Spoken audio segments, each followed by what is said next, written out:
So have you guys ever heard of something called the genetic fallacy? The genetic fallacy, sometimes known as the fallacy of origins. Some of you are like, what is a fallacy? It's like, I should explain that first.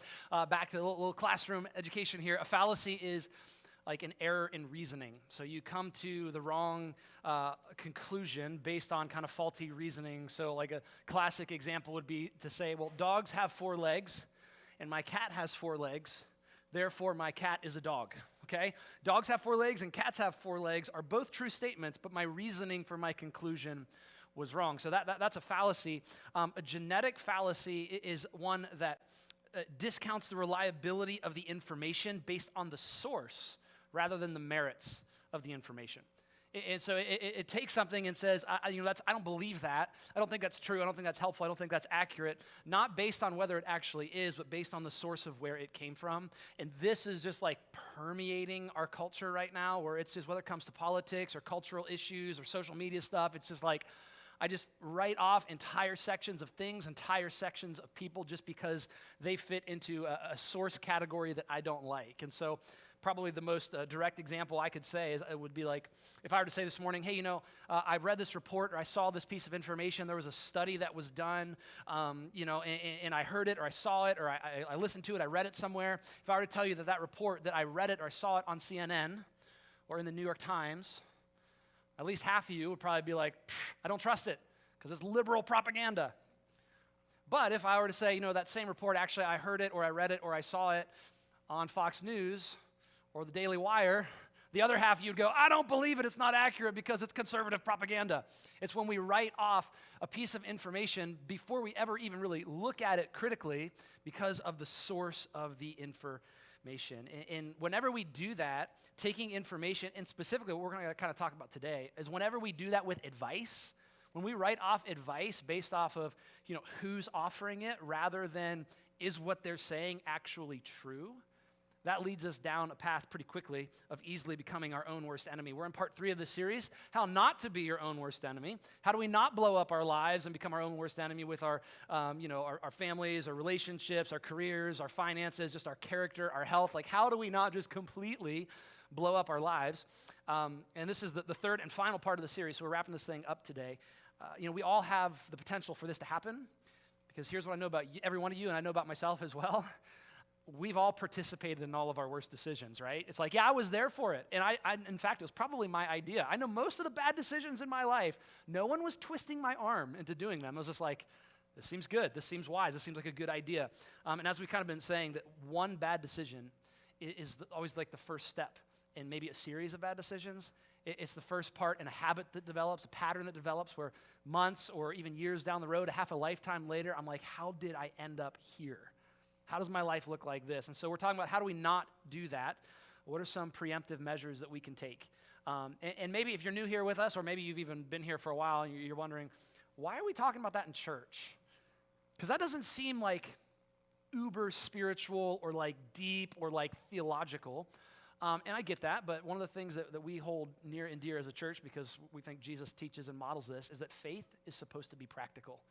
Like, it's not just theory, it's not just belief, but faith, specifically the Christian faith, it's one of the things that makes it so unique is it's practical, it's daily, it's lived out. That if I'm a follower of Jesus and my faith in Jesus isn't actually changing how I live day to day, I'm probably doing it wrong.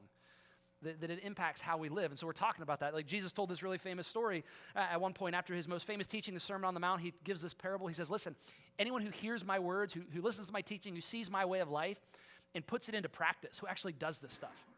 That person is wise. They're building their life on a solid foundation. But if you just hear it and you don't do anything with it, he says that person's a fool. And eventually when the storms of life come, it all comes crashing down. And so faith is practical. It's lived out. The other reason we're talking about it is that if you're a follower of Jesus, your life and my life, it's not just about you.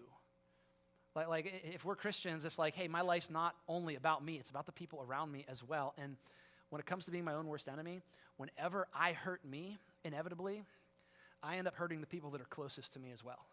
Like that when my life kind of blows up in any area, there's some collateral damage that happens to the people that I love and the people that I care about. And so, man, as Jesus followers, we're kind of responsible for the way that our behavior impacts other people.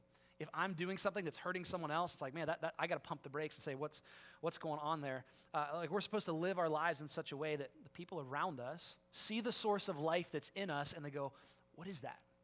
Like you got some joy or some peace. There's patience in your life. There's a source of love in your life. Like there's something different about you. I'm drawn to that. What is that you have that I don't? And so doing anything that causes us to become our own worst enemy or kind of blow up our lives, it doesn't only undermine our own life and our own faith, but has the potential to undermine the life and the faith of the people around us as well. So in the series, we're talking about, hey, how do we not do that? What are some really practical things, some steps that we can take? We've been looking at a habit every single week. Just a quick recap. The first week we said the first habit to learn is to pay attention to the tension. That anytime there's like a decision you're making or a path you're going down or a habit that's kind of formed, a choice, a relationship, a career thing, a money thing, doesn't matter what it is, but anytime there's that thing that kind of rises up in you that's like, don't know if you should do this, don't know if that's a good idea. You know that little voice that comes in your head and you're like, shut up, I want to do it anyway. You know what I'm saying? And it's like your conscience or like if you're a follower of Jesus, would say that's probably God's spirit, like kind of saying, hey, pay attention, that we need to stop and say, what is that? Because that might be the voice of our Heavenly Father who loves us going, I don't want to see you hurt. Maybe you should consider a change in direction. So pay attention to the tension. Last week we heard about this, to pay attention to your narratives. All of us have stories that we live out of, stories that shape how we think and the decisions we make that become the filters for how we see the world. And those stories are developed by where we grew up, how we grew up, our family of origin, our faith experience growing up, our educational background. All kinds of things affect our stories. And the point wasn't, hey, some stories are good, some stories are bad. We weren't talking about that, but just to be aware that you and I have stories that we're living out of. To just know, it's like, wait a minute, I've got a story, you've got a story. And we need to pay attention to the narratives that we tell ourselves. And the call of Jesus on your life, if you're a follower of Jesus, is to ultimately come under his story. That there's a new story, and it's his story, what he's doing in the world, what he's done in my life, and what he's inviting me into. As we wrap this up today, the final thing to pay attention to is this right here, to pay attention to the voices of wisdom around you. Pay attention to the voices of wisdom around you. And it is Mother's Day, and for those of you who are moms, like this is something that you want for your kids. You're like, yes, I want my children to have wise voices in their life that can speak life and wisdom into them. And for those of you who are moms, so many of you are that to your kids, even though they don't listen, right? Like they're like, I'm trying to give you wisdom. And they're like, nah, we don't care. That's actually going to tie in later. So there's that. But here's the reality, and this is true for me, and it's probably true for you as well, that most of the time when we did something in our lives that caused us to become our own worst enemy, that we look back on later down the road and we regret it, we're like, I wish I hadn't. Why did I do that? Most of the time, at the very beginning, there was someone who was warning us. There was someone who was like, hey, I love you, I care about you, I see the direction that you're going, and I don't know if this is a good idea. There was someone who, they had a kind of unbiased opinion because it wasn't emotional for them. For us, when we're doing things, it's always so emotional. And someone on the outside was like, hey, listen, I see what's going on here, and maybe you should reconsider. And we said, nah, what do you know? What do you know? They warned us, and we didn't listen. And looking back, we go, man, I wish I would have listened. Someone saw what I couldn't see. So paying attention to the voices of wisdom around you, it is a huge thing. And listen, this is a great habit to know. And if you're a follower of Jesus, let me just kind of push on this a little bit. This isn't really optional. Like if you're a follower of Jesus, you are kind of called to this kind of a life, to where you do life in faith with other people of faith, other followers of Jesus who come alongside and who encourage you and who call you out on things and who love you and who speak wisdom and life into you and call you to what God is calling you to, that reminder. The picture of the church and following Jesus in the New Testament, there is never a picture of like a Lone Ranger Christian that just says, I believe the right things and I'm doing this by myself. It's always, no, we are moving in a direction together. So if you're a follower of Jesus, like this is the kind of environment that you're called to step into, community life, a life and a faith in a community. And even if you're not, like if you're like, I don't know where I believe or where I'm at with God, this is just good advice, because there are people who can see things in a different way, that have a different perspective to offer. And so today I want to look at a passage in the Bible. It's going to be in what we call the Old Testament, but it's the Hebrew Scriptures or the Jewish Scriptures. It's the part of our Bibles that actually bring us like the backstory to the Jesus story.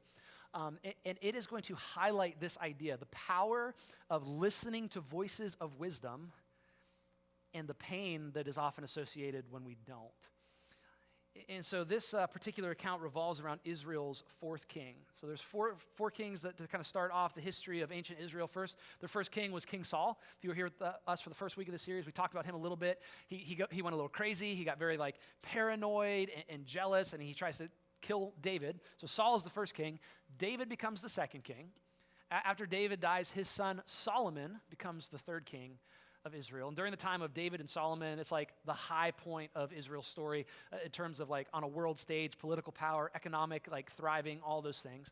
So we go from Saul to David to Solomon, and the assumption is that the next king, the fourth king, would be Solomon's son Rehoboam. That's a name to kind of tuck away because we're talking about him a lot, Rehoboam.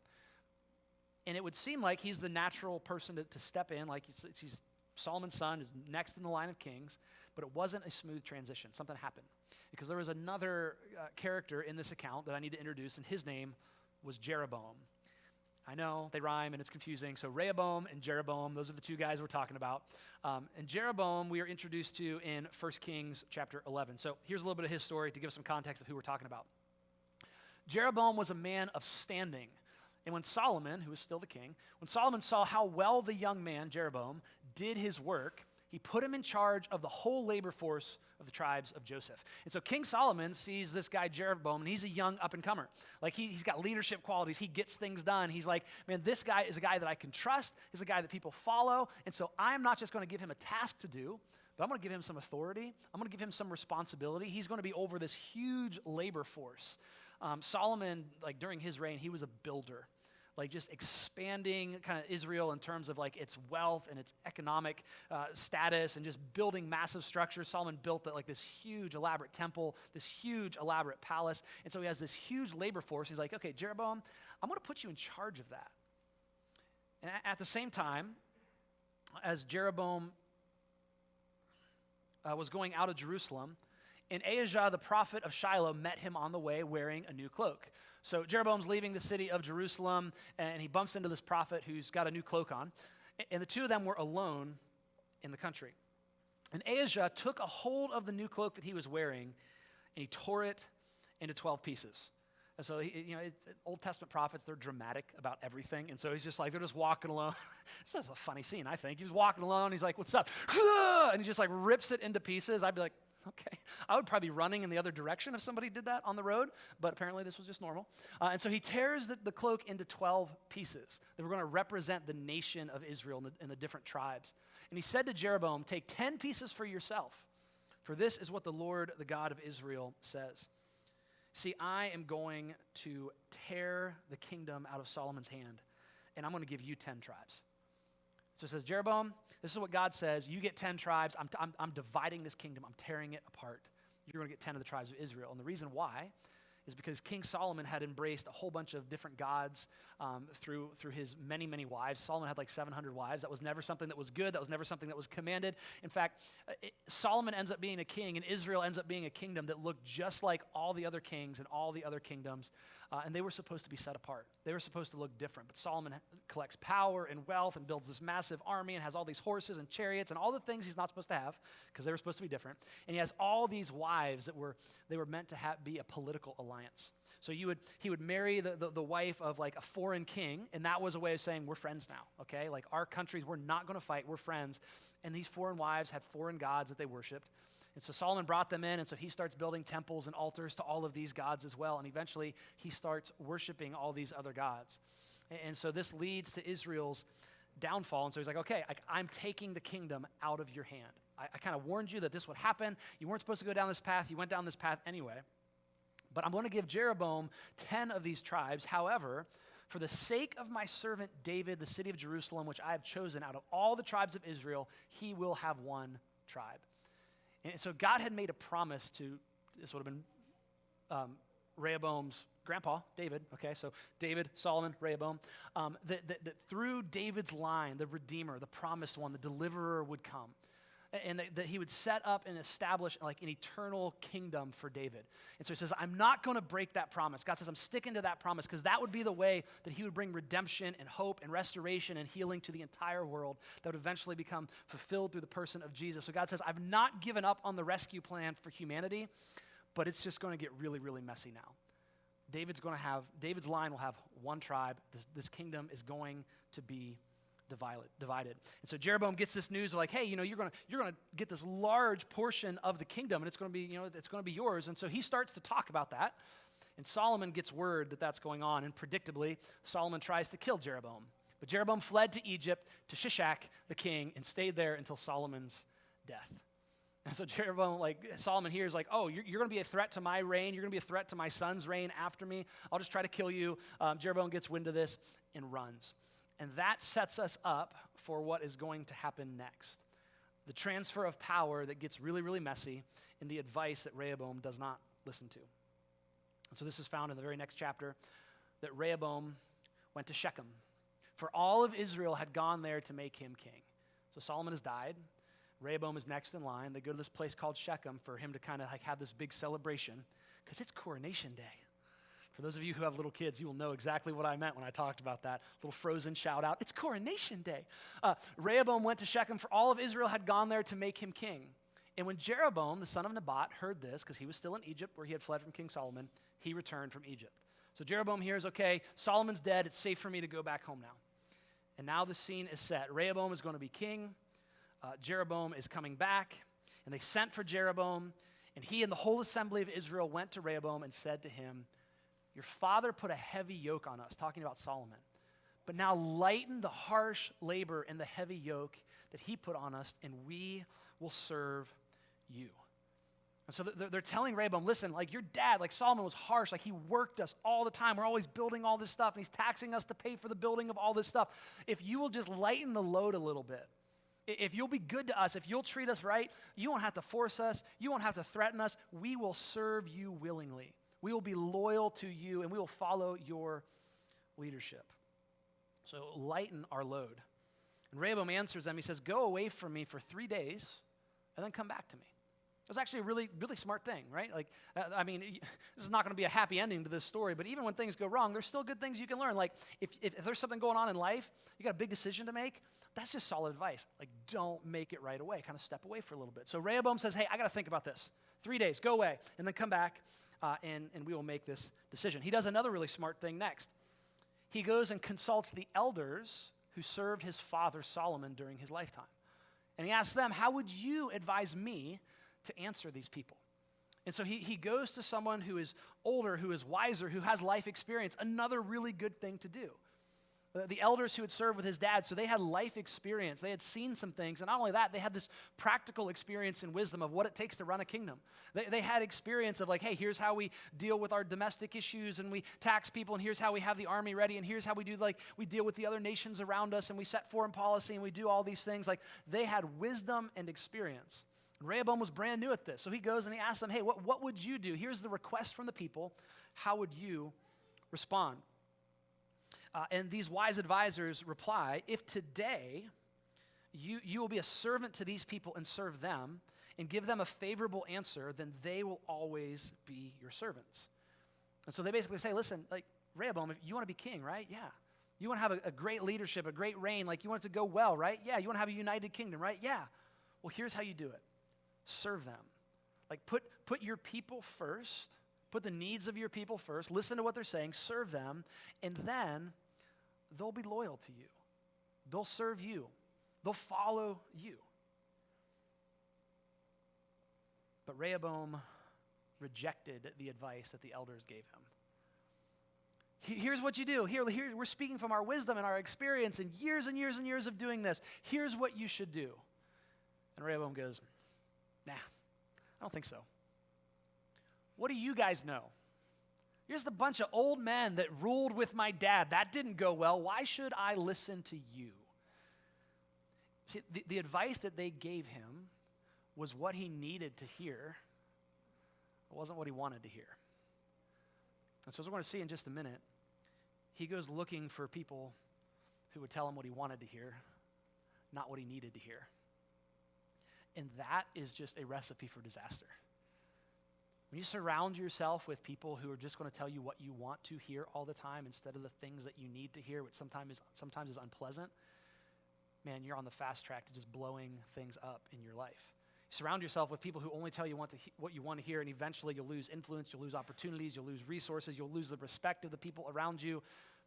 It just doesn't go well. It's how it's this kind of twisted, ironic thing where I'm going after the thing that I think I want, so I'm going to surround myself with people who will tell me the thing that I want to hear, but by listening to the people who only tell me what I want to hear, I end up being exactly where I don't want to be.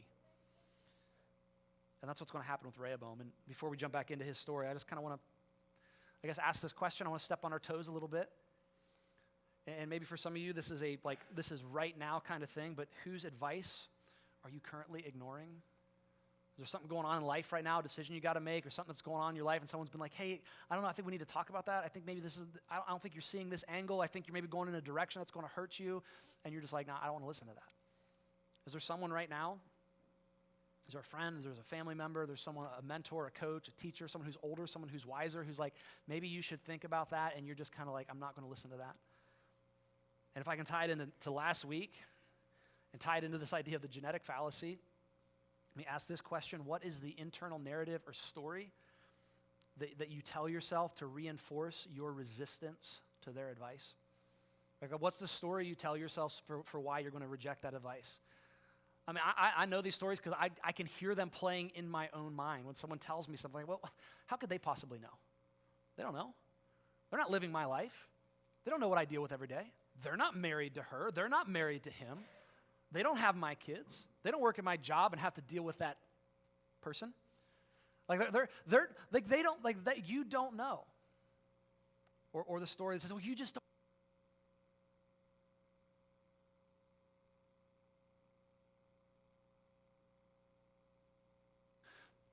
The story that Rehoboam tells here that says, hey, you're just old. You don't get it. Like you don't live in the world that I live in anymore. The world's changed. What do you have to offer me? I'll pick on the young people there. How about I pick on the old people a little bit too and say, well, you're just young. You don't have the experience. What do you have to offer me?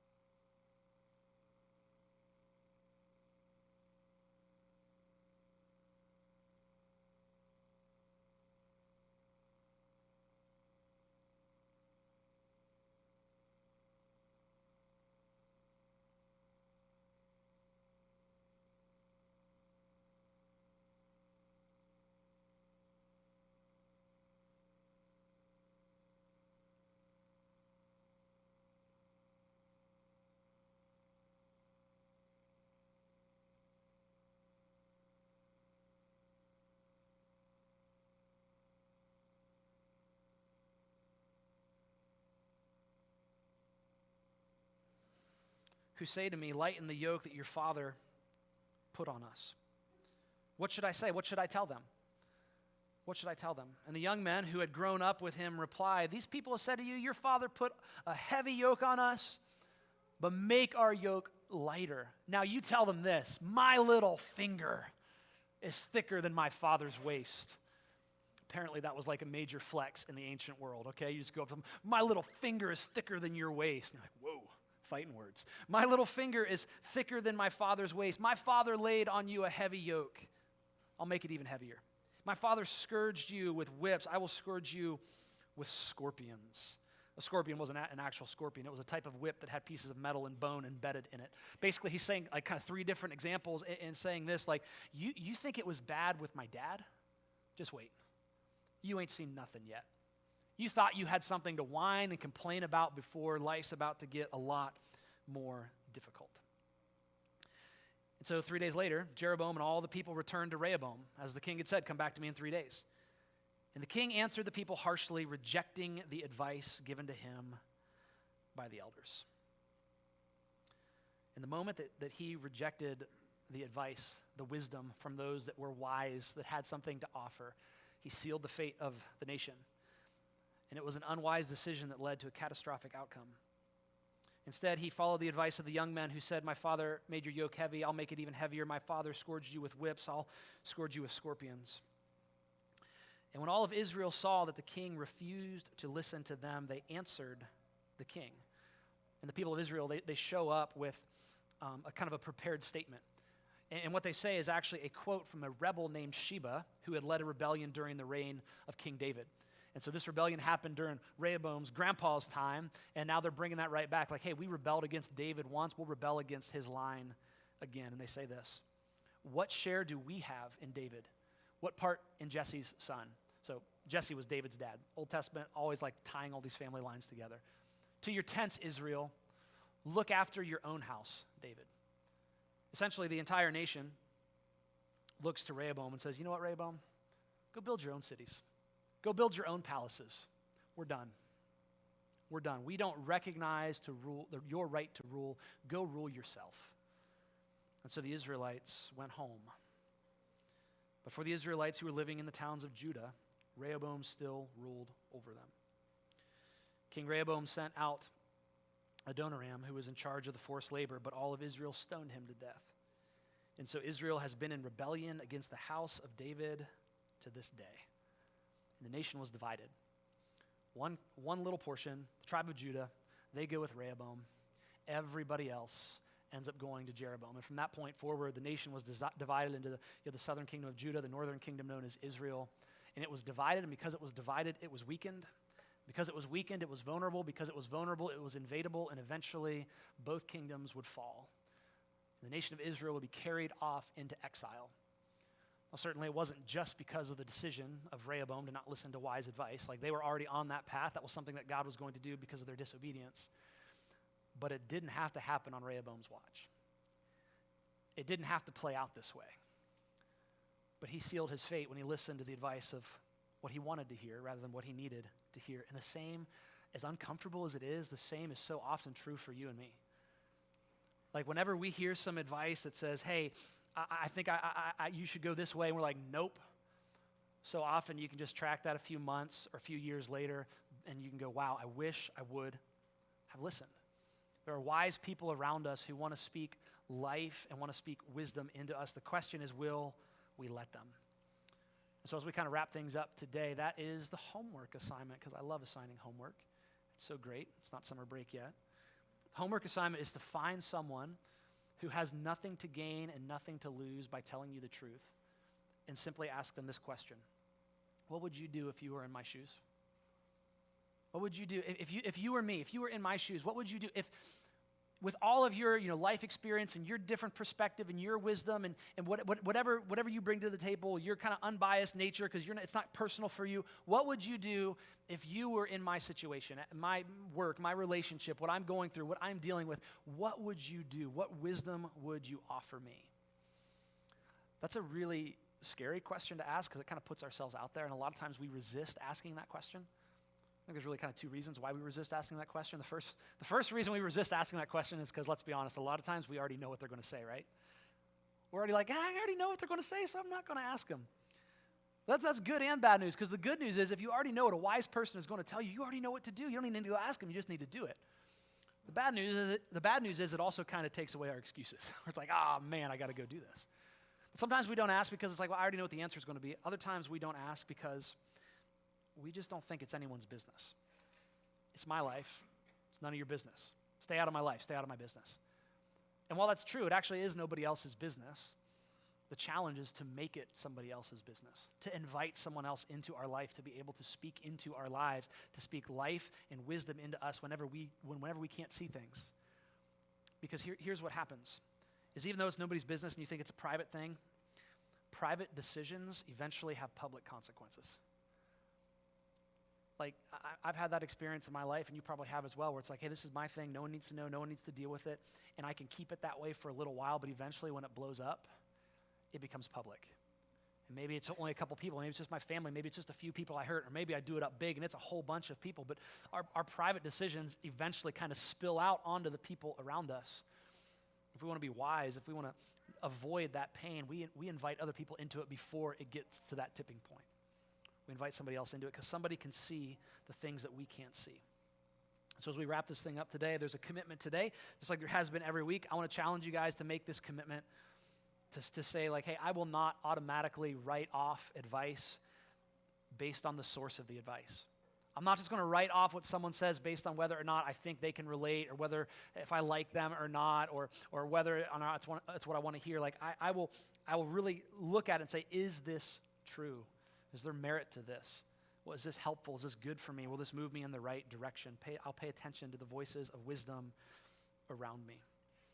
And so, wrapping up this series, 3 things that we want to do if we want to avoid becoming our own worst enemy. Number 1, pay attention to the tension, that thing that rises up in us.